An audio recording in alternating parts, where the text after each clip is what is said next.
আমরা এখন লোহালে ব্রিজে উঠছি। এই প্রাকৃতিক প্রাকৃতিক বৈচিত্র্যের সাথে মিশে আছে এই লোহালিয়া ব্রিজ। এই ব্রিজ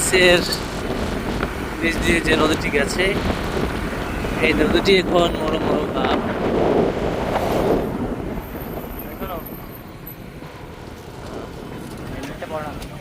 হেলমেট পর না কেন? এরপর থেকে পরবা হেলমেট, ঠিক আছে? হেলমেটের পরামর্শ দেওয়া হলো।